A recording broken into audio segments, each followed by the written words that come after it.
Law 14. Pose as a friend, work as a spy. Judgment. Knowing about your rival is critical. Use spies to gather valuable information that will keep you a step ahead. Better still, play the spy yourself. In polite social encounters, learn to probe. Ask indirect questions to get people to reveal their weaknesses and intentions. There is no occasion that is not an opportunity for artful spying. Observance of the law. Joseph Devine was undoubtedly the greatest art dealer of his time.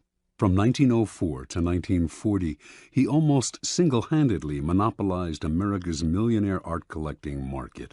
But one prize plum eluded him, the industrialist Andrew Mellon. Before he died, Devine was determined to make Mellon a client. Devine's friends said this was an impossible dream. Mellon was a stiff, taciturn man. The stories he had heard about the congenial, talkative Devine rubbed him the wrong way. He had made it clear he had no desire to meet the man. Yet Devine told his doubting friends, "Not only will Mellon buy from me, but he will buy only from me."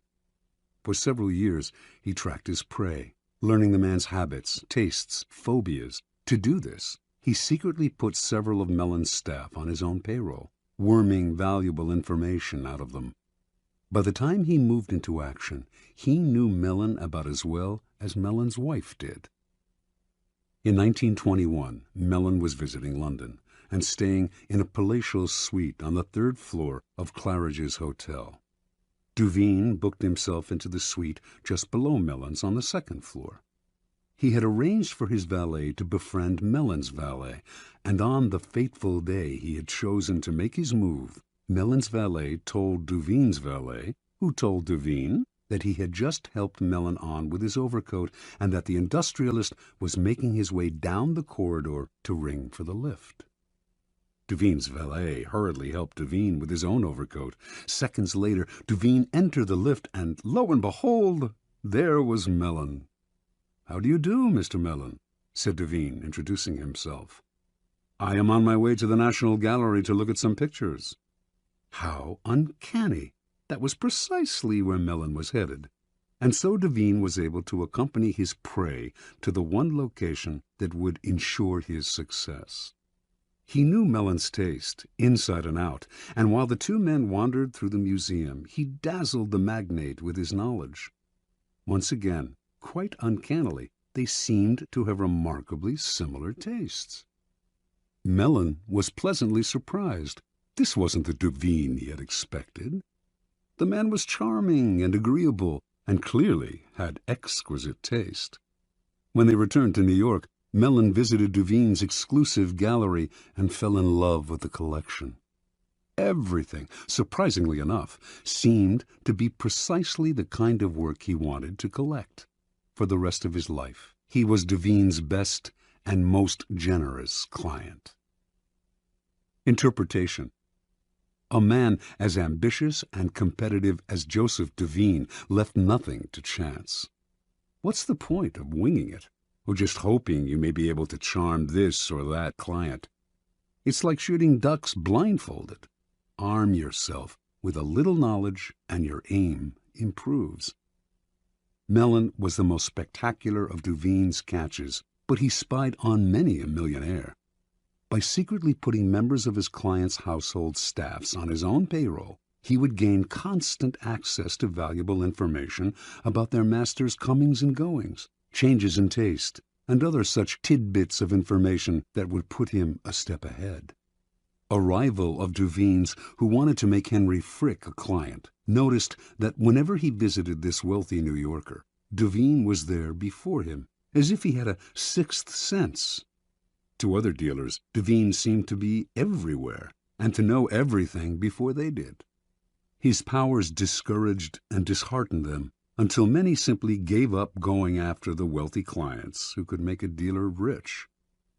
Such is the power of artful spying. It makes you seem all-powerful, clairvoyant. Your knowledge of your mark can also make you seem charming, So well can you anticipate their desires. No one sees the source of your power, and what they cannot see, they cannot fight. Keys to power. In the realm of power, your goal is a degree of control over future events.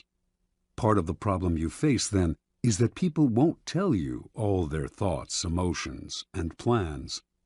Carefully controlling what they say, they keep the most critical parts of their character hidden, their weaknesses, ulterior motives, obsessions. The result is that you cannot predict their moves and are constantly in the dark. The trick is to find a way to probe them, to find out their secrets and hidden intentions without letting them know what you are up to. This is not as difficult as you might think. A friendly front will let you secretly gather information on friends and enemies alike. Let others consult the horoscope or read tarot cards. You have more concrete means of seeing into the future. The most common way of spying is to use other people, as Devine did. The method is simple, powerful, but risky. You will certainly gather information, but you have little control over the people who are doing the work. Perhaps they will ineptly reveal your spying, or even secretly turn against you. It is far better to be the spy yourself, to pose as a friend while secretly gathering information. During social gatherings and innocuous encounters, pay attention. This is when people's guards are down. By suppressing your own personality, you can make them reveal things. The brilliance of the maneuver is that they will mistake your interest in them for friendship, so that you not only learn, you make allies. Nevertheless, you should practice this tactic with caution and care. If people begin to suspect you are worming secrets out of them under the cover of conversation, they will strictly avoid you. Emphasize friendly chatter, not valuable information. Your search for gems of information cannot be too obvious, or your probing questions will reveal more about yourself and your intentions than about the information you hope to find. A trick to try in spying comes from La Rochefoucauld, who wrote, "Sincerity is found in very few men, and is often the cleverest of ruses. One is sincere in order to draw out the confidence and secrets of the other." By pretending to bare your heart to another person, in other words, you make them more likely to reveal their own secrets. Give them a false confession, and they will give you a real one. Another trick was identified by the philosopher Arthur Schopenhauer, who suggested vehemently contradicting people you're in conversation with as a way of irritating them, stirring them up so that they lose some of the control over their words. In their emotional reaction, they will reveal all kinds of truths about themselves, truths you can later use against them. Another method of indirect spying is to test people, to lay little traps that make them reveal things about themselves. Khosroes II, a notoriously clever 7th century king of the Persians, had many ways of seeing through his subjects without raising suspicion. If he noticed, for instance, that two of his courtiers had become particularly friendly, he would call one of them aside and say he had information that the other was a traitor and would soon be killed. The king would tell the courtier he trusted him more than anyone and that he must keep this information secret. Then he would watch the two men carefully. If he saw that the second courtier had not changed in his behavior toward the king, he would conclude that the first courtier had kept the secret, and he would quickly promote the man, later taking him aside to confess, "I meant to kill your friend because of certain information that had reached me, but when I investigated the matter, I found it was untrue." If, on the other hand, the second courtier started to avoid the king, acting aloof and tense, Khosroes would know that the secret had been revealed. He would ban the second courtier from his court, letting him know that the whole business had only been a test, but that even though the man had done nothing wrong, he could no longer trust him. The first courtier, however, had revealed the secret, and him Khosroes would ban from his entire kingdom. It may seem an odd form of spying that reveals not empirical information, but a person's character. Often, however, it is the best way of solving problems before they arise. By tempting people into certain acts, you learn about their loyalty, their honesty, and so on. And this kind of knowledge is often the most valuable of all. Armed with it, you can predict their actions in the future.